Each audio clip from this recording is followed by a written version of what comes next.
Hello friends, जानो तो kitchen house में तमारू स्वागत है। आज આપણે બનાવશું લીલી દ્રાક્ષમાંથી બનતી બિલકુલ નવી રેસીપી। હજુ સુધી જો તમે મારી ચેનલને સબસ્ક્રાઇબ ના કરી હોય તો મારી ચેનલને સબસ્ક્રાઇબ કરજો, લાઈક કરજો, શેર કરજો, જેથી આવનારા નવા વિડિયો તમારા સુધી તુરંત પહોંચી શકે। તો ચાલો જોઈ લઈએ આપણી રેસીપી। સૌપ્રથમ મેં અહીંયા 500 ગ્રામ જેટલી લીલી દ્રાક્ષ લીધેલી છે, તેને મેં ધોઈને સાફ કરીને રાખેલી છે। હવે તેને આપણે એક મિક્સર જારમાં લઈ લેશું।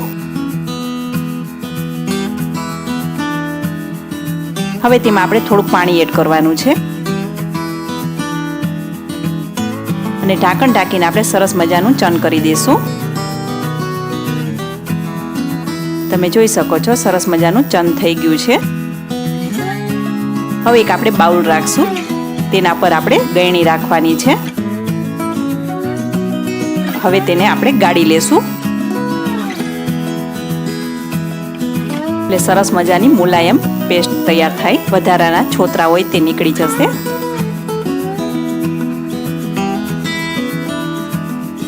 जो विडियो पसंद आवे तो मारी चेनल ने तमे खूब झड़पथी सब्सक्राइब करजो।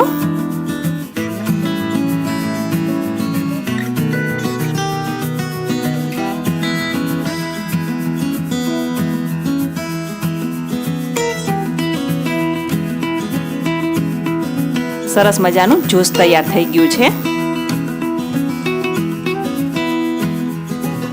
હવે તેમાં આપણે અડધા કપ જેટલી ખાંડ એડ કરવાની છે। તમારી દ્રાક્ષ કેવી છે તેના ઉપર ડિપેન્ડ છે। જો ખાટી હોય તો તમે વધારે ખાંડ એડ કરવાની। આ દ્રાક્ષ અત્યારે એકદમ મીઠી છે એટલે અત્યારે મારે 1 કપની જરૂર પડશે।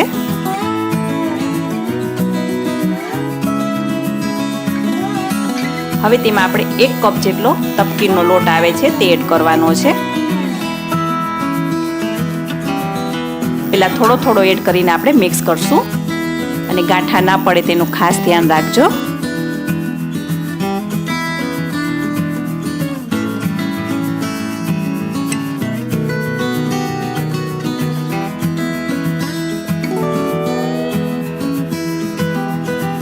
ફરીથી આપણે જે વધેલો તપકીનો લોટ છે તે એડ કરી દઈ અને સરસ રીતે મિક્સ કરી દઈ।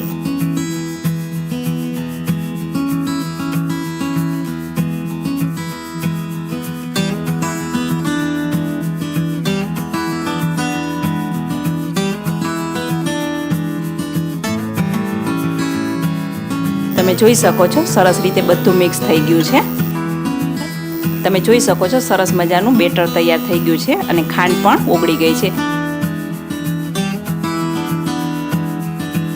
હવે અહીંયા મેં એલ્યુમિનિયમનું ટી લીધેલું છે, તેને આપણે ઘીથી ગ્રીસ કરી લેવાનું છે।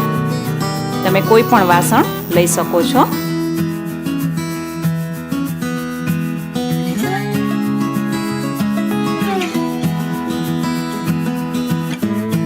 હવે તેમાં આપણે નીચે મગજતરીના બી આવે છે તે આપણે થોડાક સ્પ્રિંકલ કરી દઈશું।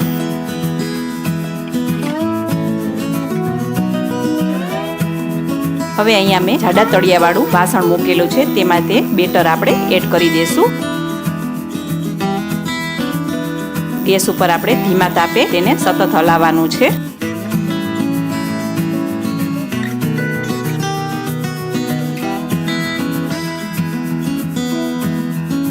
તમે જોઈ શકો છો ઘટ થવા લાગે છે। તમે જોઈ શકો છો એકદમ ઘટ થઈ ગયું છે। હવે તેમાં આપણે ગ્રીન કલરનો ફૂડ કલર આપણે એડ કરવાનો છે, તેનાથી દેખાવ ખૂબ જ સરસ આવશે। આ બધું સરસ રીતે આપણે મિક્સ કરી દઈશું।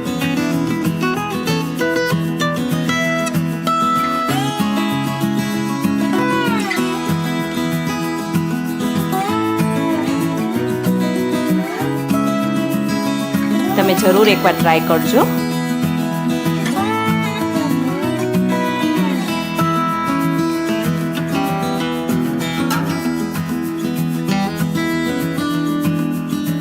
તમે જોઈ શકો છો સરસ મજાનું મિક્સ થઈ ગયું છે। હવે તેમાં આપણે 1 ચમચી જેટલું ઘી એડ કરવાનું છે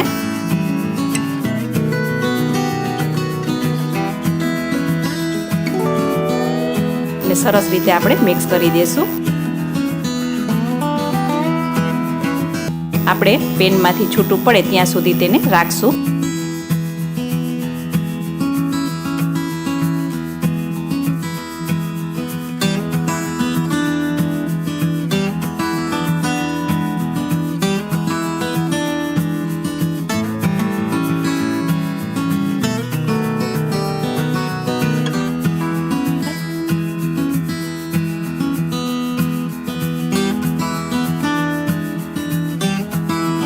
જોઈ શકો છો પેનમાંથી એકદમ સરસ રીતે છૂટું પડી ગયું છે.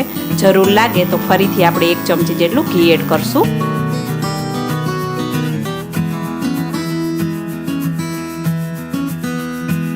તમે જોઈ શકો છો પેનમાં એકદમ સરસ રીતે ગોળ ગોળ ફરે છે અને પેનમાંથી છૂટું પડી ગયું છે.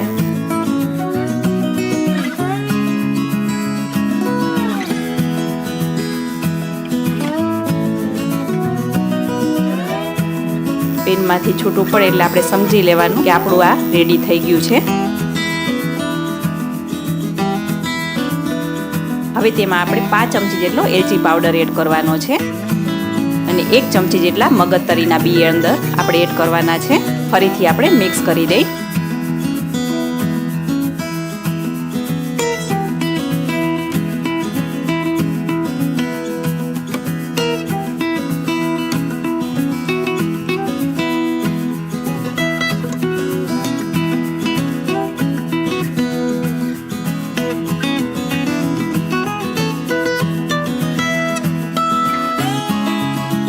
સરસ રીતે મિક્સ થઈ ગયું છે. હવે જે એલ્યુમિનિયમનું ગ્રીસ કરેલું મોલ્ડ છે તેમાં આપણે તેને લઈ લેશું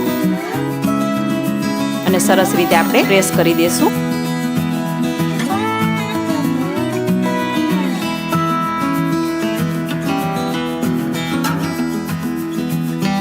ફરીથી આપણે ઉપરથી 1 ચમચી જેટલું ઘી એડ કરી દઈએ એટલે સરસ મજાની શાઇનિંગ આવી જાય.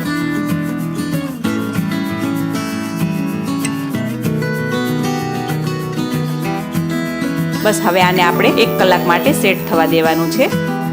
1 કલાક થઈ ગઈ છે. તમે જોઈ શકો છો સરસ મજાનું ઠંડુ થઈ ગયું છે. હવે તેને આપણે અનમોલ્ડ કરી દઈએ એક પ્લેટમાં. ઇઝીથી નીકળી જાય છે. તમે જોઈ શકો છો. હવે તેનું આપણે કટિંગ કરી લઈએ.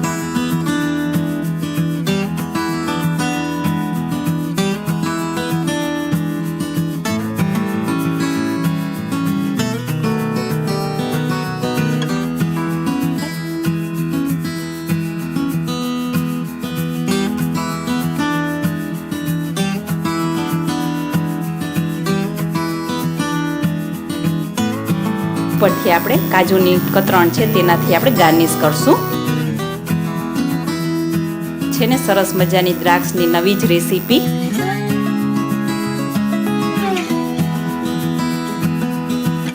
તો કેવી લાગી મારી રેસીપી? તમે જરૂરથી લાઈક, શેર और સબસ્ક્રાઇબ કરજો અને મને કોમેન્ટ પણ કરજો. ફરી મળીશું અવનવી રેસીપી સાથે. ત્યાં સુધી આવજો.